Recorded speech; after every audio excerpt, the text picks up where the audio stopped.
شكرا محمد سعدون الكواري. لا ليالي كالأبطال ولا أمسيات تعادلها ولا قمم تقترب منها ولا تاريخ يجاريها ولا بطولة تحاكيها.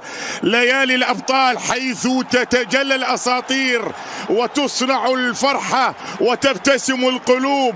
ليالي الأبطال، هذه ليلة من ليالي الأبطال حيث كرة القدم تنقلنا لمستويات غير مسبوقة.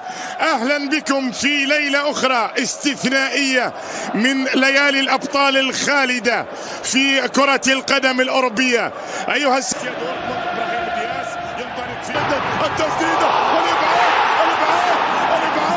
في الكرة. الله الإنقاذ من الصغير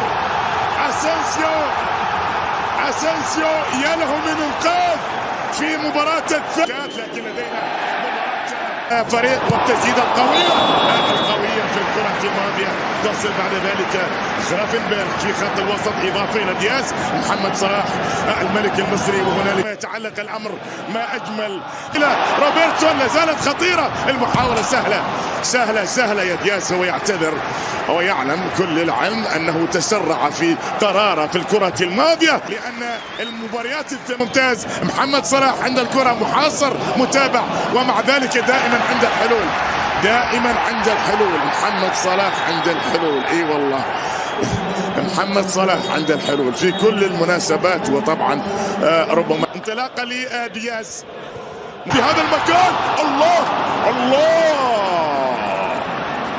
يا لها من عودة في التوقيت الممتاز لكورتوا من أجل هذه المواعيد الكبيرة. أنجح حارس لريال مدريد، طبعا ربما هذا ما يبحث عنه الريال.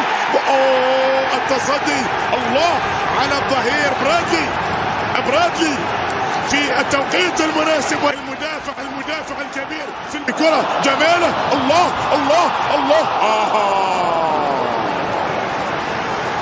هذا ما يقال عنه في كرة القدم سوء حظ. لأن كبير يتقدم في عالم كرة القدم. صلاح في هذا المكان يسدد، جونز خارج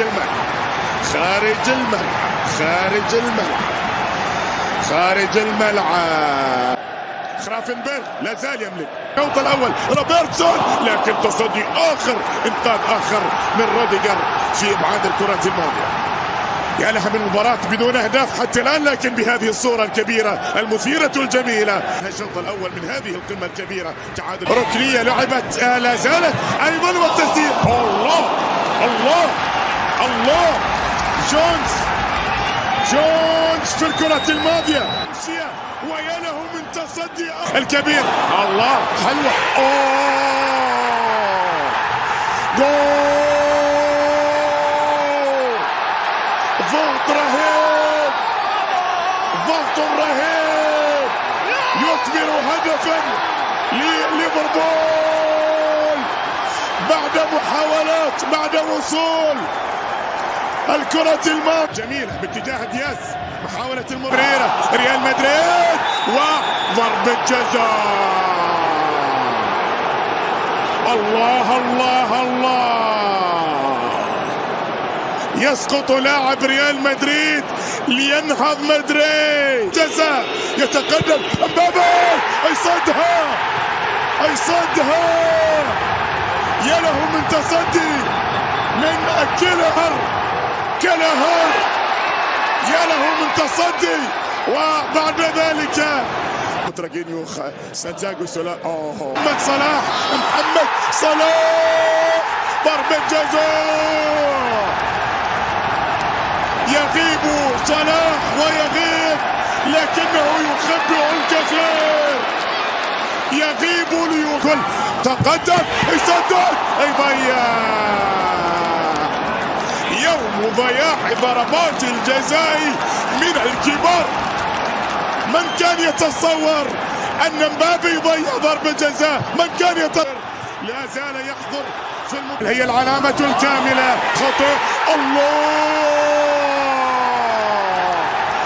نعم، هي أمسية العلامة الكاملة. هي أمسية رد الدين لليفربول، أمسية العلامة الكاملة، أمسية رد الدين، أمسية الاستمرار. يأتي بمحاولة كيليان سدد، الله كادت أن تستقر في الشباك الكرة الماضية لكيليان، أو بالمناسبة تعود للروديجر. بالفعل ليفربول يتقدم، يسدد وتصدي ممتاز من كورتو. كانت راح تكون 3-0، تكون كبيرة يا ريال. بالفعل هذه الكرة ما فيها